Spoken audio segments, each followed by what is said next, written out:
Okay, section 6.1, 6.2, and 6.3, maybe 6.4, I don't know. Intro to Thermochemistry.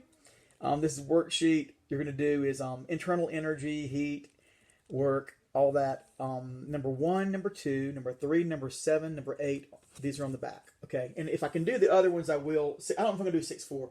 Obviously, I'm not at home. I don't have my chalkboard. But this lesson, I think it will work out pretty good just to do it on the paper. I think I'll be able just to write on this. This is a little drawing pad that my little girl had. She was making some artwork. I don't know what that is. Oh, look at this thing. I don't know what that is either. My goodness. Okay, well, anyway. Okay, so there was some blank spaces here. It's a long story, but anyway, I want to go on and do this right now. I just want to get this lesson to keep us on track. I actually have my notes on my phone. I don't know if you can see that or not. So, review of work and energy. Okay, on 6.1, I've already mentioned this to you in the past. I actually did in the gas law chapter. Energy and work. Just think of energy as the ability to do work. Okay, and work, just know that energy and work can both be measured in joules. Energy and work. The unit is in joules for each, or for kilojoules. Okay, I don't know if you can see that or not. Joules or kilojoules. I know it's not as good as a chalkboard. Energy or work. My handwriting is messier with holding it like this. But anyway, so calorie is the unit to measure energy. Calorie is the unit, oh boy, to measure energy in the English or imperial or British system. So if you eat a candy bar, it says, 300 calories. You eat that. Well, now your body can move and run or push something or whatever to do 300, 200, 300 calories of work. So whatever you eat, whatever you put in, you can put out in terms of work.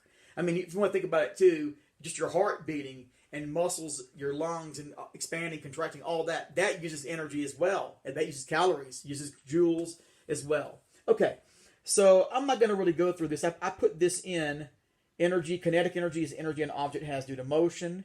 1/2 mv squared. You've seen that. Potential energy, energy that an object has due to its position or configuration relative to some other force, attractive force. Like the easiest example is to say that gravity would pull this down.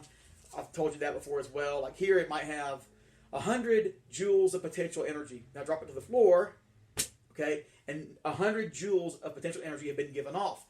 100 joules of potential now turns into kinetic energy. When it struck the ground, it was 100 joules of kinetic energy. And I hate to say given off. I should say it's transferred or translated to another form. This is just sort of a beginning. Actually, the little picture I have there of the taquache, being launched up into the air, and then he comes down the other side.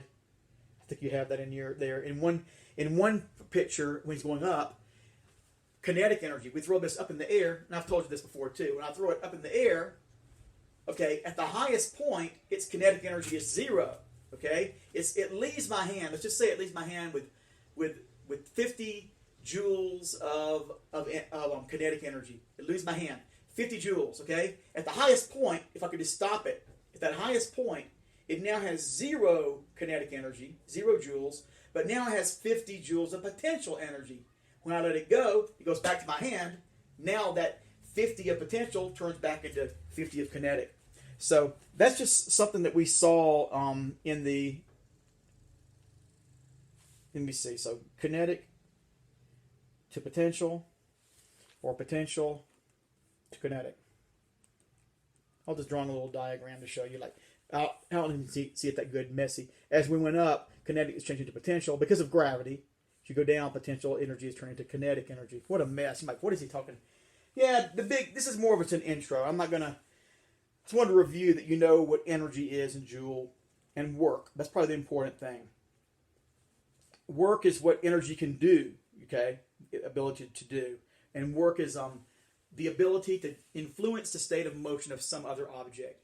If you ever do anything to your body or whatever, if anything is done to influence the state of motion of something else, then work was done. And in order to do work, the thing that did the work, like me or whatever, I had to have energy to do that. Okay, so if I did 25 calories of work, well, I had to have 25 calories available through my motion or whatever, through whatever system. Okay, now, 6.2 says definition of thermodynamics. And it says thermodynamics is a study. Well, thermo, think of the word, what does thermo mean? You see that thermo as like a thermometer, heat. Okay, and that's going to be an important word in this chapter. Thermodynamics, the study of energy and its interconversions. Mostly, what we'll study will be heat. Well, what's interesting is in stoichiometry, we talk about how atoms and molecules convert from one to another. One substance changes to another substance. Okay. Well, in thermo, we're talking about how energy in the system before and after, how they change, how they're affected, how that affects chemistry, how energy is needed or energy is given off in every chemical reaction. Okay, so it also mentions thermodynamics. Now, in physics, there's a whole lot more, bigger level of study on this. In your textbook, in AP textbook, it actually takes up 2 units, 2 chapters, chapter 6 and chapter 17. I believe that's right. And that's amazing because we're going to combine them both into one. And we're able to do that thanks to, from the AP Readiness Program, a great mentor I had there, Rich Erdman, showed me what is really needed for the AP. Okay, total energy. Now, in your chapter, by the way, it looks a lot like, if you were to read through those chapters, it's going to be tough to read through them because a lot of it is showing you how they derive equations and formulas that are used in thermo.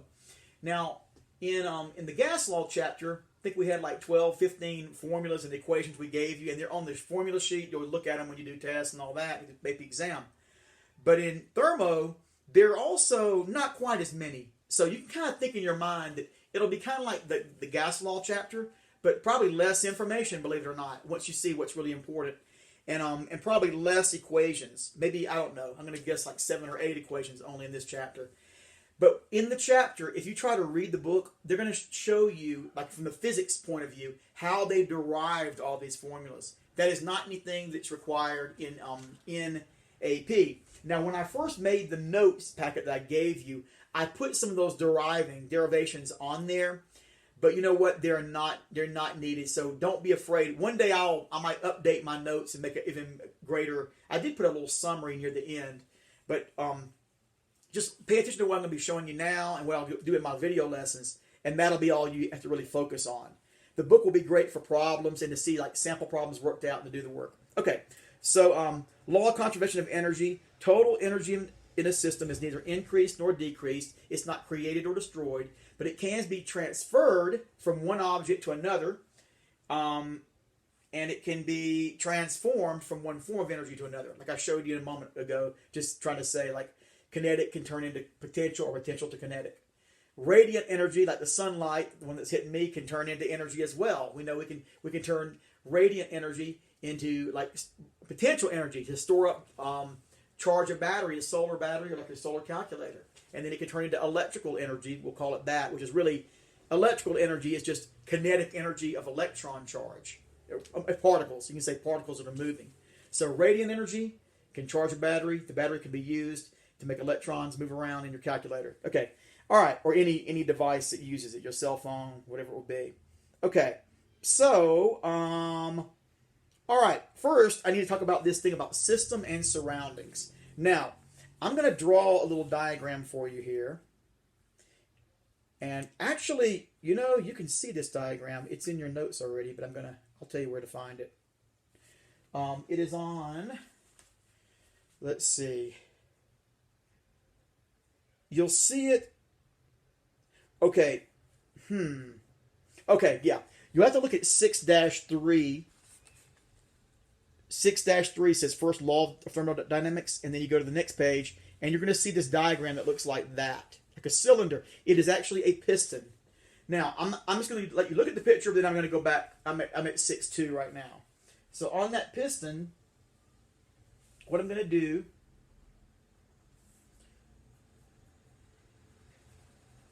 oh no, that's not as good as it is with chalk. I can do it better with my chalkboard, I think. Okay. So let's just say that in this piston you have a gas inside there. Now I was trying to think, do I have a syringe or anything? And I don't have a syringe with me. I don't carry them around. But I do have something I always carry around for my bicycle. I always have my bike. So this is a little pump, a little air pump. Now, this is actually a piston. You can turn this into a piston. I know that camera's really low now. I'm really like, ugh. Okay. Well, anyway, now notice this. What I can do, and I talked about this in the gas law chapter, you can do this yourself as well. I can trap air inside here. Let's just put, right now, this is say that in this is a chamber. Actually, it would be like this. I drew a little piston like that. So what I'm holding now would be like that little plunger top handle kind of thing. And it can move up and down. Now, this is an empty volume container. All right? Right now, it's full of air. Now it will be empty, you'd say. So it's full of air. Now, if I cover this up, if I plug this up so that no air can come out, watch what happens now. When I push it down, like that, look at what happens. Well, I'm able to trap the air. And can you notice it goes back? Maybe I should hold it that way. Can you see how it pops back up? Oh boy, I don't want to let the air get out to show you that. Okay, so I'm going to push it down. All right, notice something's going on there. Now, for one thing, we know that if I increase the pressure, what's happened to the volume inside there? The volume is decreased. If I decrease the pressure, or go up higher, the volume increases. So increase the pressure, volume decreases. That's one thing very important to know. So in this system, I could increase the volume with the gas or the gas, and it doesn't have to be only gases, but mainly we think about the gases. Or, okay, so here's the deal. System and surroundings. In thermodynamics, energy is transferred from one place to another. Now, you know that in the room right now where I am, it's probably like 25 Celsius, we'll say, and 1 atmosphere pressure. Probably not much. I could look it up and see. But if I got a piece of ice right now, just say it's 25 Celsius in the room right now. If I took out a piece of ice and just put it down here in my hand, it would start to what? It would start to melt, okay? Why? Because there's already, right now, in this system, we'll say, or no, let's call this the surroundings. I'm sorry. In this surroundings with me, where I am right now, there's enough energy already to cause this reaction to occur. I'll write it over here. H2o solid turning into H2o liquid. There's already enough internal energy in this system, energy or in the surroundings to make this happen. So let's say I put the piece of ice inside this chamber. Here's my block of ice. Okay. Now, let that be. Pretend I'm inside this thing. I don't want to write on it because well, it doesn't matter. I guess I put something there lightly. If I have a little block of ice, okay. We'll say that this is the system. This is where the ice is. Okay. Now the surroundings will be outside where we are, and heat is going to come from the outside, just the air molecules that are colliding with it and so forth, and they're going to cause H2O to melt. Now the real system would be the ice cube itself. Really, I hate to say that. I shouldn't have drawn it inside there, but oh well. The ice would be the system, and anything outside the ice is the surroundings. I should have said it that way. So the H2O solid will turn into H2O liquid, and it needs energy to do that. So there's enough energy right now for it to spontaneously just start to melt, because it's only 25. It's 25 degrees Celsius. If I were standing in a walk-in freezer and it was like -5 in the freezer, I could sit there all day long. There's not enough energy in the surroundings for that ice to be able to melt. No, but I took it out, and now there is here. Okay, so let's just call the surroundings. I know this is these are kind of like abstract kind of terms, and you can read in the book, and it's going to be like, what in the world? But the surroundings is just like it says, anything around your system. Your system would be, we're going to imagine it to be inside a piston like that, okay? Even though it's not really, we're going to imagine, I know it's so weird to see me up that way. I could sit down here, I guess, as a chair a little bit. That's a little bit better than nothing. I'll try not to put my mouth right on it. Okay, but anyway, here's the surroundings and there's the system. So, okay, here's the deal. In thermodynamics, we're studying how energy changes. Now, energy, we'll use a capital E for the energy. There's one equation that looks like this. E equals Q plus W. Now, you'll find this, let me see, where does that pop up? It's on the very first page, right? Where does that equation pop up? Energy, internal energy. Oh, I'm sorry. The change in energy is Q plus W. Okay. All right, E, that is 6.3. I jumped all the way back over there, but we'll get to that in a minute. Let's think about this. The change in energy. Let's just say that you have ice before and then after, water, it melted after. Before and after. The change in energy is going to depend on Q and W, two things. So change in energy equals Q plus W. Now, let me explain what those two things are. Q is going to be heat. Q stands for heat. Heat that it could be either transferred, heat flow, into or out of the system. W is work that is done either on a system or by a system. Okay, so let me make it a little bit more simple, I hope. Here's my system, here's the surroundings. Any chemical experiment, any reaction you want to do. If you want to ignite gasoline, it blows up. If you want to melt ice and it burns. If you want to squeeze acid onto something and dissolve it, a metal will dissolve, or what would it be? Or like rocks, little rocks would bubble up into gas. If you do any of those reactions at all, where you're doing them, that is the system. Okay, the actual reaction occurring is the system. The surroundings is whatever you had to put in or whatever came out of that in terms of heat or work. Okay, so energy can go in or out of the system by heat or work. Now, besides heat and besides work, there's other ways, there's other kinds of energy that can also happen there. Like, this is not going to be included in thermodynamics, but I'll just give you an example. Let's just say, and I'll just draw here. Remember I told you this in the gas law chapter. Like, let's just say that we have 1, 2, 3. I'm going to draw 4 molecules all together. And I'm just going to say that they have a negative and a positive end, negative, negative, negative, negative, positive, positive, positive, positive. That didn't do a very good job of that. I try to do positive, negative, positive, negative, positive. They're polar. So we have 4 positive, negative molecules in a volume. What a mess, me trying to draw it this way. Now, if I squeeze them together into a smaller volume, like this, now, in a smaller volume, and there I go again with my mouth, in a smaller volume, now, they might not be able to move as freely as they did before, because now they're going to be influenced by intermolecular forces. Here, let's just say that in this one, they're moving around so fast, and they're not even interfering with each other. Like, even though they attract, they might just swerve a little bit, but not that much. But here, when they're close together, they're going to really be affected by that. So that's going to affect the energy of the system, isn't it? We talked about that when molecules are close together. Now they're going to tend to try to stick together and they're going to kind of slow down a little bit. They're going to slow down in their motion. So that would be another kind of energy that would occur whenever you change a system. But guess what? In thermo, we're not going to worry about that. All we're going to look at are two things. What changes in terms of heat and in terms of work.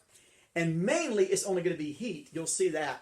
But here's what we mean. Now, let me get to that. So, okay, so first, number one, let me just see if I can go back and read that. System surroundings. Well, no, we haven't yet gotten to that part yet. So I'm just going to go straight to, still on 6.2. And I'm going to explain exo and endothermic. So first of all, here's the first main thing you need to remember. In thermodynamics, we're looking at what happens inside a system.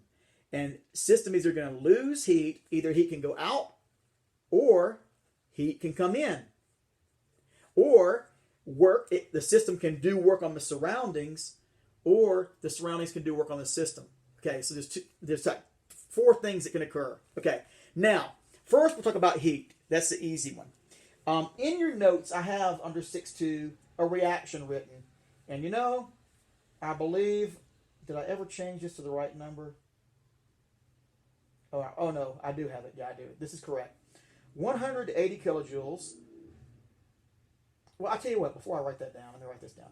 All right, it says this reaction, N2 plus O2 gives you NO. All right, nitrogen gas plus oxygen gas gives you nitrogen monoxide gas. Now, here's the thing. Nitrogen gas is in the room where you are right now. Oxygen gas is also in the room. Remember we said 80% of the atmosphere, about 20%. Nitrogen monoxide, there's not hardly any of this in there. If there was, you'd be coughing, be like noxious. Actually, it's a noxious gas, and look at that, NO, for noxious. Okay, it's a colorless gas, by the way. All right, well, here's the deal. So these two things, could they change into NO? Well, they don't do that. As they bump into each other, they're moving around. They're not bumping into each other with enough force to react. So we're safe. However, if we add energy to the system, let's add heat, 180.5 kilojoules of heat. If I add this much heat to nitrogen and oxygen, now it will turn into NO. So before, like right now, it is no reaction. In the room right now where you are, this is not happening.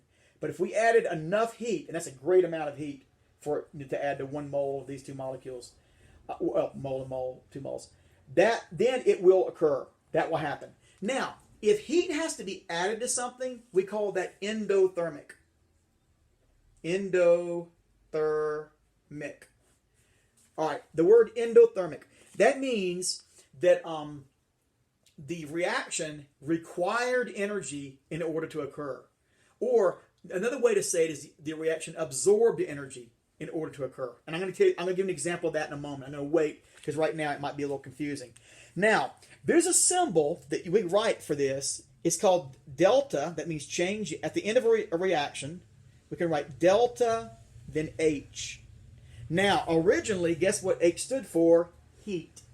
Now we call it enthalpy. And I'm going to talk about that probably in the next lesson. I'm probably not going to mention it in this lesson, but except for here I am showing it to you. So that delta H for this reaction would be positive 180.5 kilojoules. Is that the correct? Yeah, it's in your notes. So delta H is positive 180. So there's two ways we can write delta H. We can either say this, we can write it this way: 180.5 kilojoules plus N2 plus O2. That will give you 2NO gas. All right. Or we can say N2 plus O2 gives you 2NO gas, and the delta H is positive 180.5 kilojoules. Okay, either way is okay. But here's the point is, if that's inside, if inside here we have nitrogen and oxygen, how's it going to happen? I have to heat it up. I got to add heat, and that amount of heat, then it will start to produce that other gas I told you about. Okay, that will occur. You have to add heat. Remember a moment ago we said we put the ice in the room, it will start to melt. You didn't have to add anything. But that's a bad example that I just gave you. That would also be endothermic. You would have to add heat. I shouldn't have said that at all. That was a bad thing. It would occur spontaneously. And don't ever make that mistake too, like I was making there. Think about it. If I want ice to turn into liquid, do I have to add heat or does heat come out when it does it? And you think, no, you have to add heat. It's endothermic.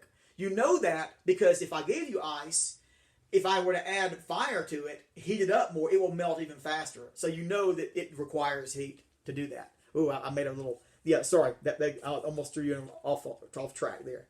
Okay, endothermic, in goes the thermo, in heat goes in. So heat goes into the system. Oh, and I also meant to tell you, for endothermic, Q is positive. Q is positive.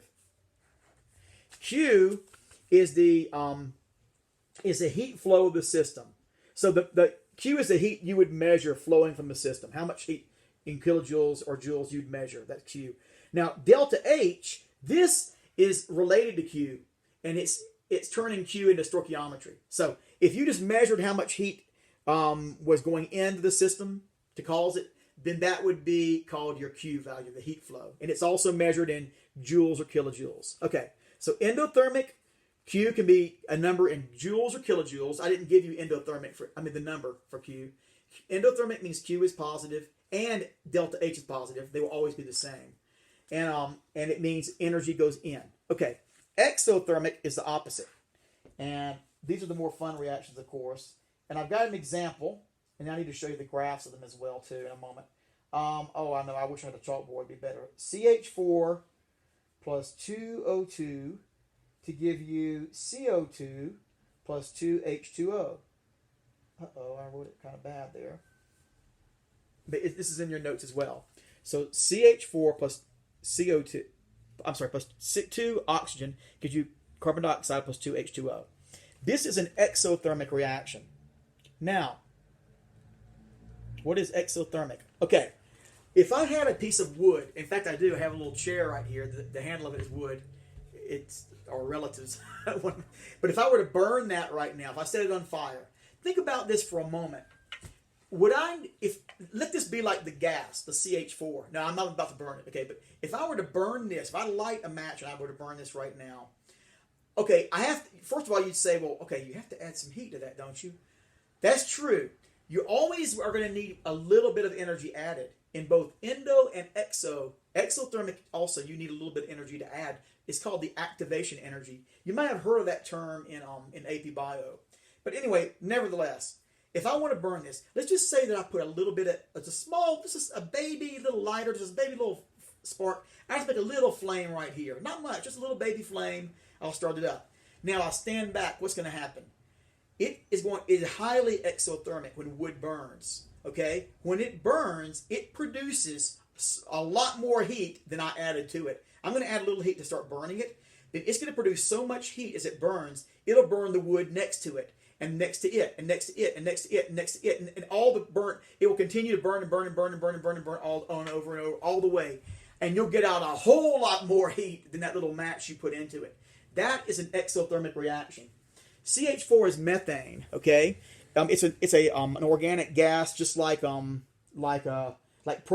in your home gas grill, or grill like your cookout on a barbecue grill, or octane. Okay, if I burn this gas, what's going to happen is it's going to turn into carbon dioxide, H2o. We've seen that reaction. Well, it gives off a great amount of heat. This reaction, and I think the number was wrong in your notes, 787 kilojoules. So, delta H equals negative 787 kilojoules. You know what? In fact, let me first do it this way. Oh, I ran out of space. Plus 787 kJ. My handwriting is really bad. But what you would do, you'd write CH4 plus 202 gives you CO2 plus 2H2O and 787 kilojoules. All right? I'm sorry for writing that so messy. I'm going to do it again. CO2. I'm going to make it smaller. Okay. So there I wrote it again. Okay, messy, but oh boy. Okay. CH4 plus 2O2 gives you CO2 plus 6H2O plus 787 kilojoules. Okay. I said 6H2O. I'm reading it backwards with my reverse. It's 2 H2Os, yeah. Okay. Now, here's another way to look at it. So in exothermic reaction, heat is given off. Heat is a product.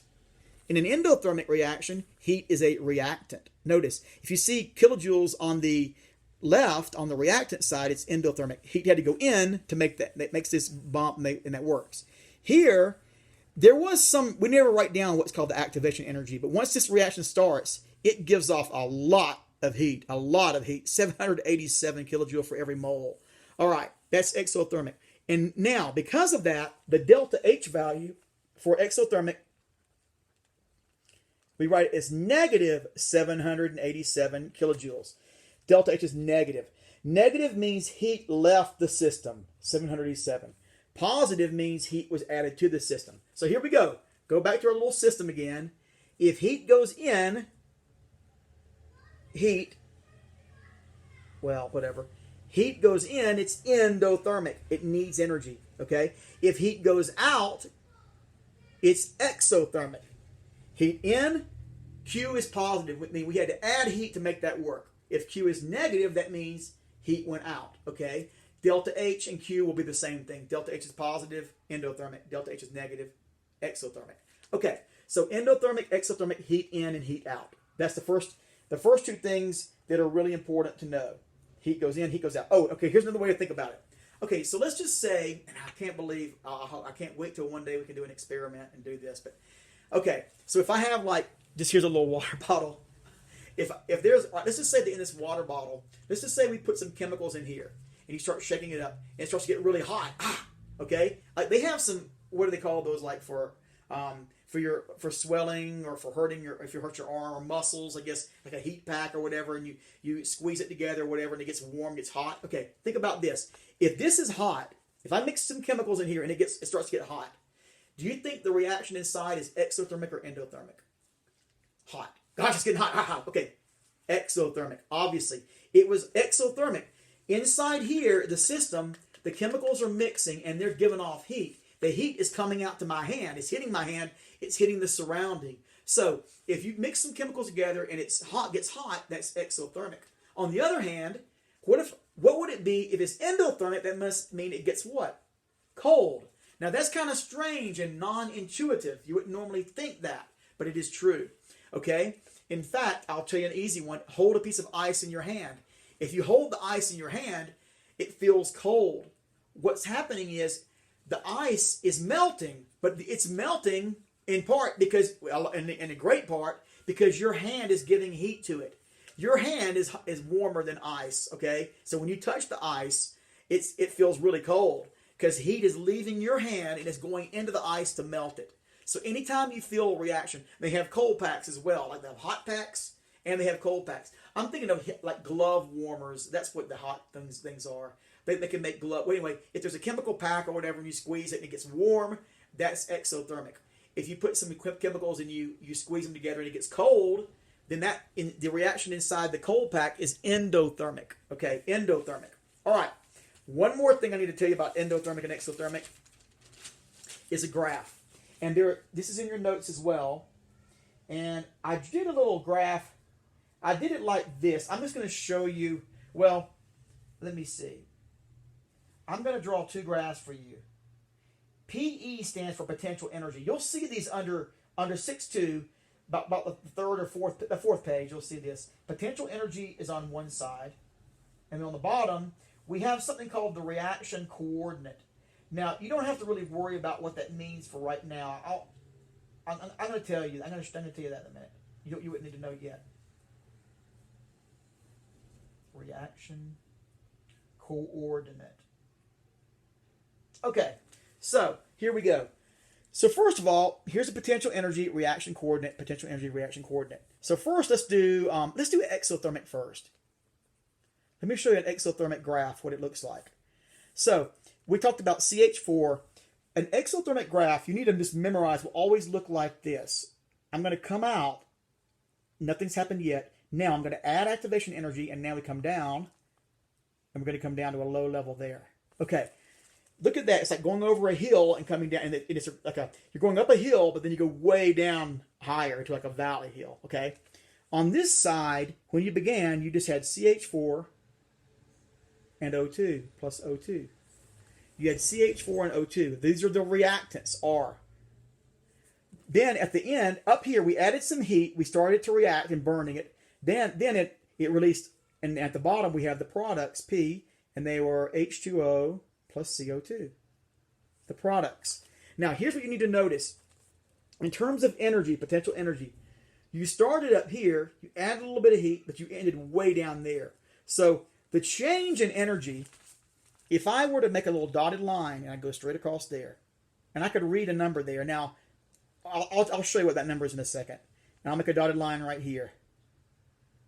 Okay, there could be numbers written on the side here, like let's just say 100, 200, 300, 400, 500, 600, 700, 800, 900, 10, up to 1,000, 100 kilojoules, 200 kilojoules, and so forth. Could be written on the side.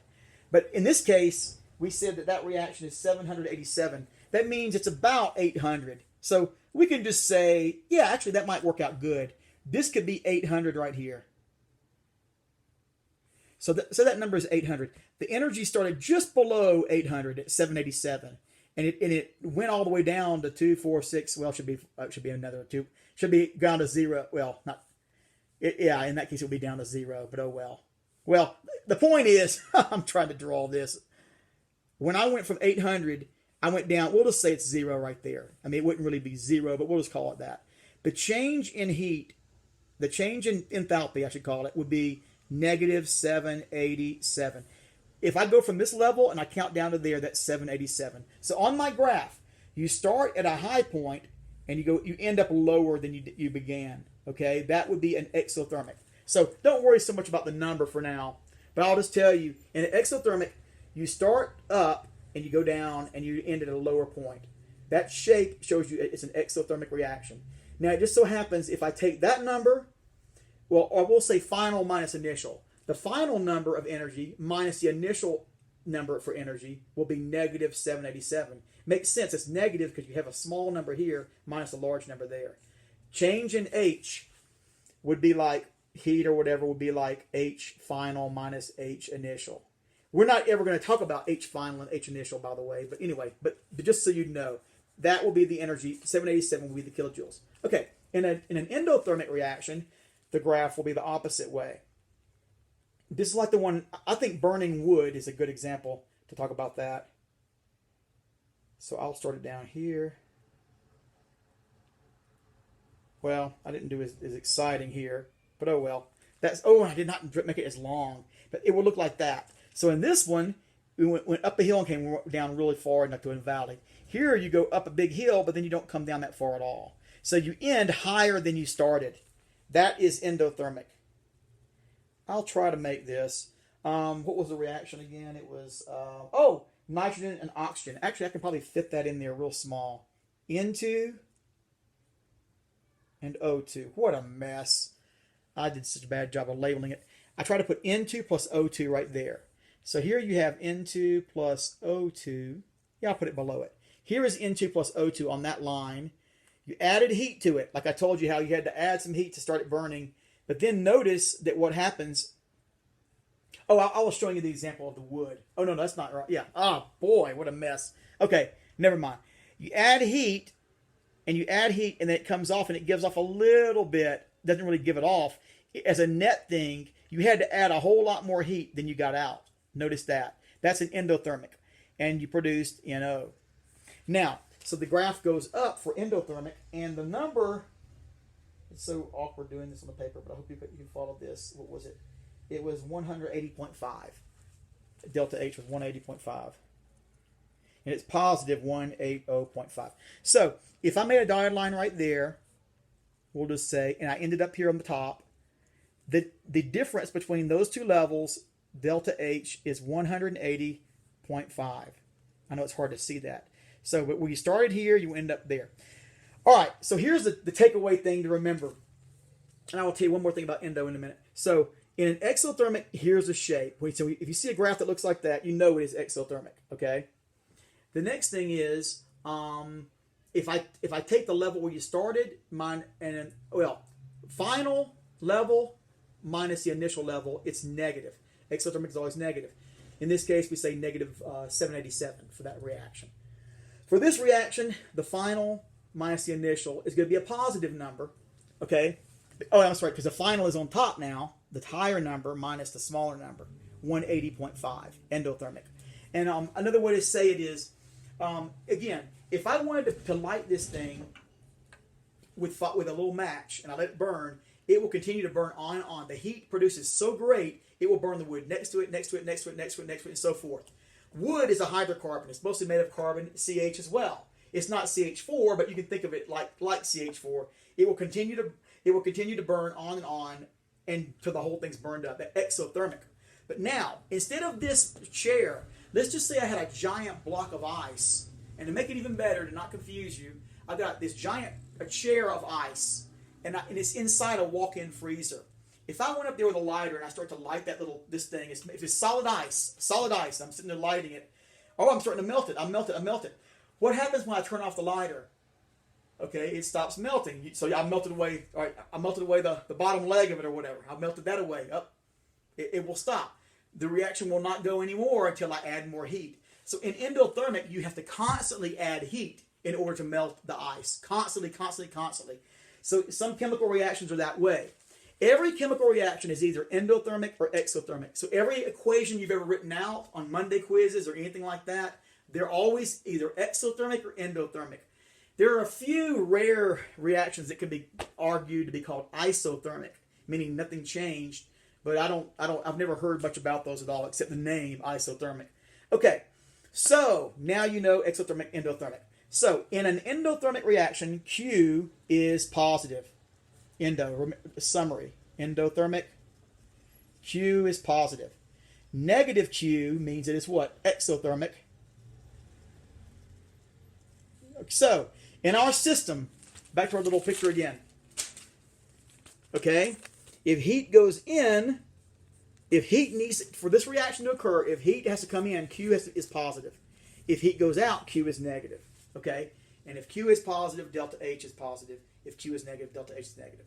Delta H is the stoichiometry version of Q. You can think of it that way. But we're going to get to that. I think we're not going to do stoichiometry today, obviously. This will be a long enough lesson. All right. One more thing I want to show you, and that is, I'm sorry. There's one more thing about endo-exo I want to say to you. I'm sorry. And then I'll tell you one more thing. This will be it. Hopefully not too bad. Okay, endothermic reaction. I like to also think about this little diagram of a diving board. And you see a picture there of a diving board. I don't know. It's just a way to think about it if you wanted to. And I'm going to put my little friend Lily. I'll draw a little girl here at the top. And we're going to say, here is Lily on the diving board. She's going to dive off the diving board into the water. We'll put it down here in the little pool. Okay, so let's think about this for a minute. Here's a ladder on the high dive going way up. She's going to dive off. So here's questions I'd like to ask you to think about this. Think of this as kind of being like a way to remember exo or endothermic. Now, to do this, it says which one will be endothermic or exothermic? If you climb up or fall down. If you fall down, would that be endo or exothermic? I might be able to do it right here if I can drop it in front of me. Right, if I drop her down, that will be exothermic.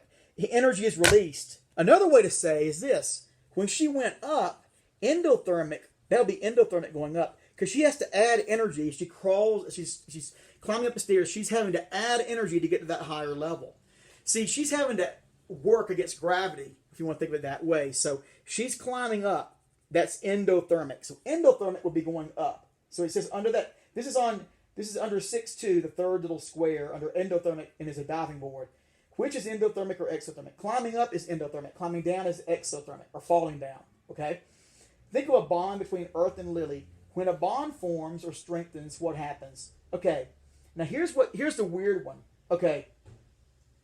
If you want to break a bond, you have to add energy to break a bond. Now, here's the bond. What is causing her to come down here to the water? We'll just say that when she's connected to the water, she's bonded to the water or whatever. What causes her to be bonded? It's the gravity of the Earth. Earth pulls her down. So remember, I talked about this before too.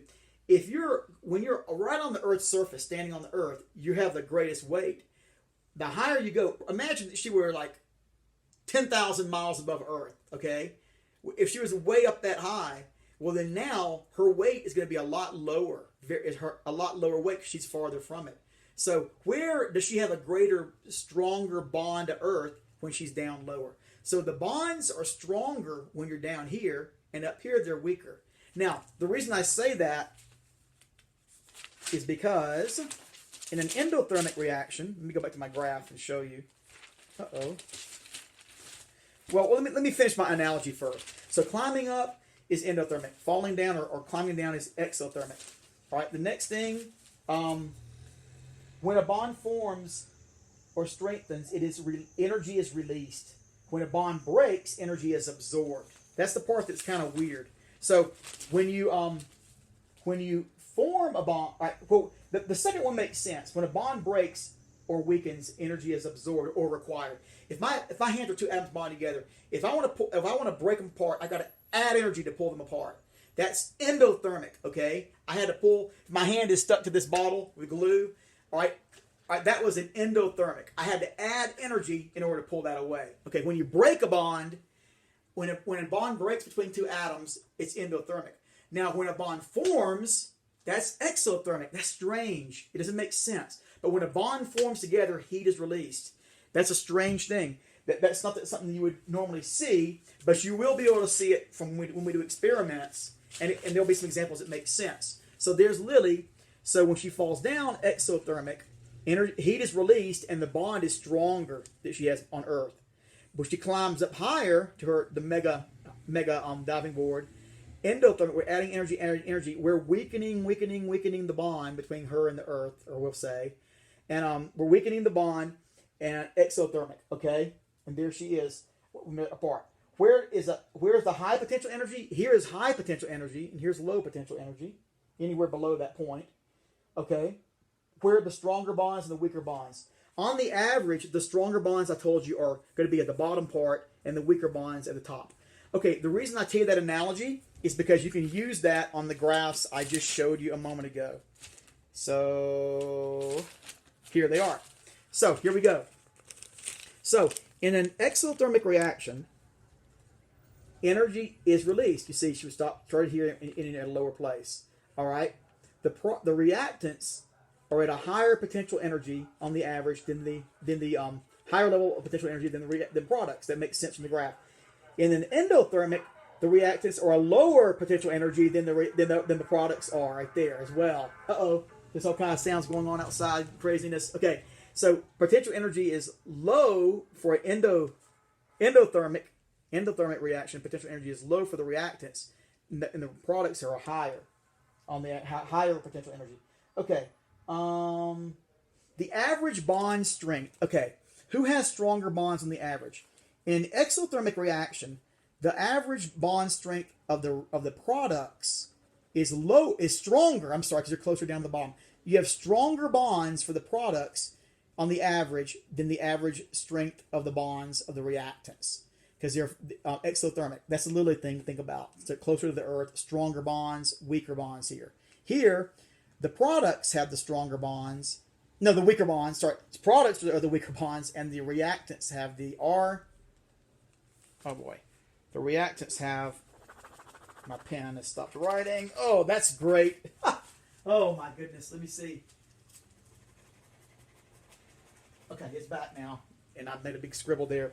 Product reactants. The reactants have the stronger bonds because they're lower, and the products are the weaker bonds. Okay, this is really technical, crazy stuff. Okay, well, all right. One more thing to tell you, and then we'll be done. And that is to talk about work.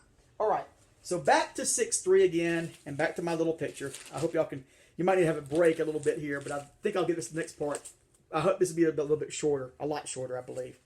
Exo and endothermic are by far the most important terms and concepts you'll see in this chapter, okay, for what we're talking about today. Work will be a smaller bit. So here's your system. All right, energy can go in or out in the form of heat.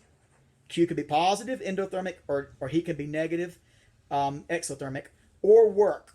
Okay, now, okay, so let's talk about work now. How does that go? Okay, for work, I want you to think about this time. I want you to think about this this syringe again, this cylinder. Let me draw another one, just to make it a little bit. Maybe I might need to draw some more diagram on this. I'm going to draw another cylinder.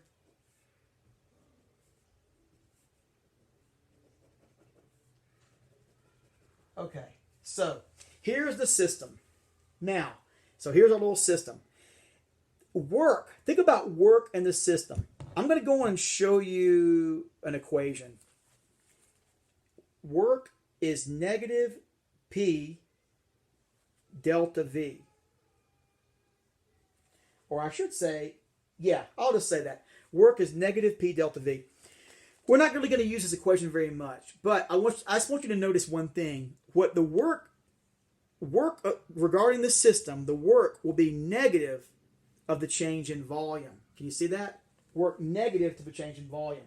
Now, watch this for a moment. I want you to see something.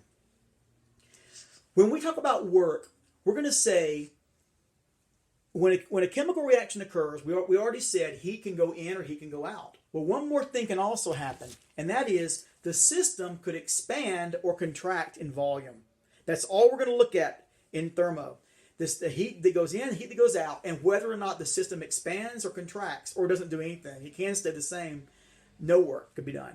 So now we're going to talk about, is work done on the system or is work done by the system? Okay? Is work done on the system or by the system? Here's how I want you to think about this for a moment. So here's my little cylinder. And I like to hold this up with this syringe and show people this in class. But I'm going to do it with my little bike pump. Tell me this. Right now, the system is inside here. Do you think, as I'm pushing it down, I'm not going to push it, I'll let go, it'll pop back up again. Okay? So you see it just popping back up. But tell me this. Right now, I'm putting something right now on the system. Did I add energy to the system right now, or did I take energy away? What do you think right now? Let go. Okay, it comes back up. I'm going to put it up high, try to hold it real tight. So, am I adding energy to the system, or was I taking it away? I'm obviously, think about that, even like potential energy, I added energy to the system. So I'm adding energy. And what happened to the volume of the system when I add energy to it? The volume got larger or smaller? The volume got what? Smaller. You can't see it as good, but if I had one of these like syringe in front of me and I pushed it down, you would see it getting smaller. So when I add energy, the volume shrinks, it gets smaller. Okay, so when I do work on the system, then that means the volume is negative. The volume change is negative. This volume gets smaller. If I add energy to the system in the form of work, then I cause the volume to get smaller. And that's what that equation basically tells you. If you add energy to a system, if you add work to a system, if you work on the system, the volume will get smaller. And the P just means there's constant pressure. Now don't worry about that for right now, but it's just like every reaction will be carried out at constant pressure. What I'm doing now, disregard to that being pressure. Let's just say that right now I am adding energy. See, I'm gonna add to this system right now by pushing that down. Okay. Now another way to look at it is this: if I were to heat, if I had a syringe, I could show you this in hot water. But if I heat this up, and we did that actually at the AP readiness, the very first one of the year, I put it in hot water, and you can see if I put this in hot water, what will happen is the gases inside will start to go faster and faster, and it will expand. The volume will expand. If I add hot water to this, add this into hot water, if I heat it up, if I add heat, it will cause an expansion. Okay, we know that. Well, all right. Well, that's just another way to look at it. But now I'm not going to add heat or take away heat. I'm going to add energy, but in the form of work. I'm going to compress the system. I added energy into the system, and I let go, and now it goes back. It goes back up like that. Okay. So we're anyway going back up. All right. Now, so on the other hand, what if we do a reaction and the volume increases? Well, now if it increases, that means that the system did work on the surroundings. That means the system lost energy in the form of work. Isn't that weird? So if the volume expands, then work is negative. So positive work, and work is measured in joules. Positive work means that the volume gets smaller. First, we'll do that. It means that change in volume is negative. Work done on the system. So if 3 points. If positive work, that means the volume change is negative. That means work is done on the system. So you can say energy is added to the system in the form of work. So energy increases. Remember the equation? E equals Q plus W. So if I add energy in the form of work, if that's positive, then I added energy to the system. Okay. Now, negative work means delta V is positive. That means work is done by the system. Sorry, what a mess I'm writing this. If it's negative work, so for example, we said the work negative 70 kilojoules, or we'll say joules. Negative 70 joules of work, well, I'll say positive here, or negative 70. Positive 70 joules of work means the volume got smaller. I compressed it. Positive 70 joules of work, the volume got smaller. Work was done on the system by the surroundings outside. Think of the surroundings as being what pushes that down. Okay. Energy is added to the system. But on the opposite, negative work, if work is negative, like negative 70 joules, then that means the volume got bigger, that work was done by the system on the surroundings. And then the third thing would be energy leaves the system, subtracted from the system. Wow, this is crazy stuff. So I put a few examples. You're almost ready to do the homework right now, but I'll just tell you, I'm going to make up 3 quick examples on what I showed you. H2o Solid to H2o Gas. Okay, so let's say we have this reaction. and I'm going to try to make these H2o solid turns into H2o gas. And we would predict Q and W. Okay, H2o solid turns to gas. Will we predict that Q would be positive or negative? Well, let's think about that for a minute. If ice is going to turn into water, do I need to add heat for that to happen, or does it come out? I would have to add heat, so Q would be positive. So Q is positive for that one. Now, if a solid turns into a gas, oh, did I make it a gas? I meant to say liquid to gas. I'm sorry. Well, let's change that problem, but it's the same deal. If I have water and I want to boil it into gas, boil the water liquid to gas. This would all be true for solid to gas, by the way, but I didn't want to give you that example. Liquid to gas, it will be positive. I got to add heat to turn my water into all steam or water vapor. If water turns into gas or vapor, now is work going to be positive or negative? Well, let's think about that for a minute. Liquid turned into a gas, okay? When it's a gas, the volume is going to expand. If the volume gets bigger, then that means that the work was done by the system on the surroundings. It's negative. It will be negative work. It's negative because the volume is volume change. In fact, I can make another column, change in V. Watch this. Always think about what is the change in volume. If liquid goes to a gas, it's a positive change in volume. So if the change in volume is positive, that means work has to be negative, according to that equation. Until you get the hang of it, you can just do it that way. You can say, well, if the volume gets bigger, if that's positive, then that means that work has to be negative. If V is positive. If change in V is negative, the change in volume, then the work is positive. Okay, here's another example. I've got iron sulfide and oxygen. So you have some reactions like this on your work. Iron sulfide is a solid, and let's just say we burn it.